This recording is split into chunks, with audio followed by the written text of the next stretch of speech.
국민의힘은 8년 전에 겪었던 혼란을 피하기 위해서 탄핵에 반대했다고 설명했죠. 하지만 전문가들은 당시 오히려 탄핵 발의 전까지가 불안했지 결정된 뒤에는 경제가 안정을 찾았다고 말합니다. 국제 신용평가사들은 탄핵 국면이 길어지면 더 큰 경제 위기가 올 수 있다고 경고하고 있습니다. 정아람 기자입니다. 어젯밤 국민의힘 측은 윤석열 대통령의 탄핵안이 폐기된 뒤 입장을 발표했습니다. 탄핵으로 국정마비와 헌정 중단의 비극을 되풀이할 수는 없습니다. 8년 전 헌정사상 초유의 대통령 탄핵이 남긴 것은 대한민국의 극심한 분열과 혼란이었습니다. 혼란을 우려해 탄핵을 반대했다는 겁니다. 하지만 국제신용평가사 전망은 다릅니다. 글로벌 3대 신용평가사 중 하나인 피치는 한국의 정치적 위기나 분열이 장기화될 경우 신용도의 하방 압력이 커질 수 있다고 분석했습니다. 일시적이지만 계엄령이 선포됐다는 사실은 정치적 위험에 대한 투자자들의 인식에 타격을 줄 수 있다며 투자 심리 위축도 불가피하다고 봤습니다. 앞서 또 다른 신용평가사 무디스도 정치적 갈등이 길어져 경제 활동에 영향을 끼치면 신용에 부정적일 것이라며 비슷한 진단을 내놨습니다. 탄핵 불발로 원화 가치가 급락할 거란 경고도 나왔습니다. 최근 미국 뱅크 오브 아메리카 측은 경기가 나빠 금리 인하 가능성이 커지고 있는 상황에서 탄핵마저 불발해 원화 가치가 떨어질 수 있다고 지적했습니다. 이틀 전 원달러 환율은 전날보다 4.1원 오른 1,419.2원에 거래를 마쳤습니다. 탄핵 국면 장기화로 더 큰 혼란이 예고되면서 국민의힘이 국가 경제보단 당리당략을 앞세웠다는 비난을 피하기 힘들어 보입니다. JTBC 정아람입니다. 비상계엄 사태로 자영업자들도 직격탄을 맞았습니다. 연말인데 각종 행사와 단체 회식 예약이 매일 취소된다고 합니다. 가뜩이나 차가웠던 소비 심리가 더 얼어붙었습니다. 이혜원 기자입니다.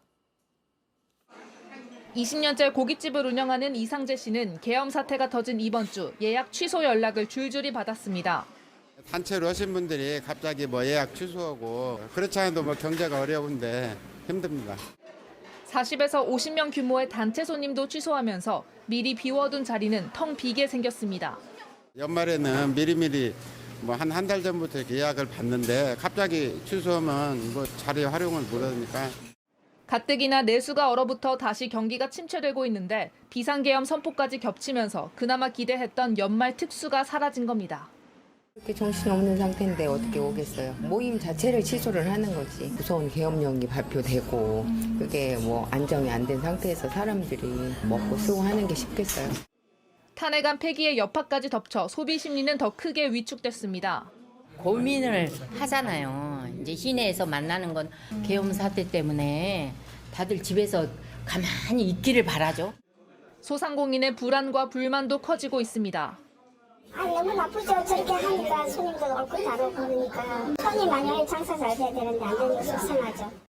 코로나19 사태 이후 빚으로 연명하는 이들이 많은데 앞으로가 더 걱정입니다.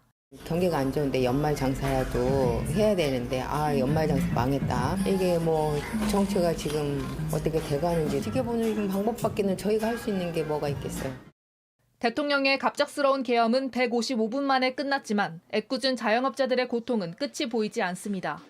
JTBC 이혜원입니다. 비상계엄 사태로 우리 증시도 휘청이고 있습니다.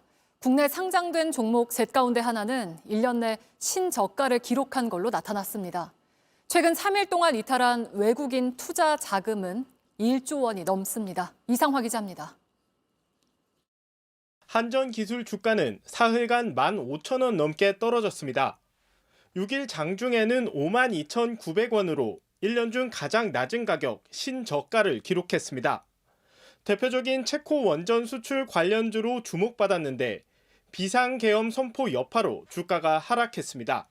비상계엄 사태의 후폭풍이 지속되는 가운데 국내 상장 종목 중 3분의 1이 1년 내 신저가를 기록한 걸로 나타났습니다.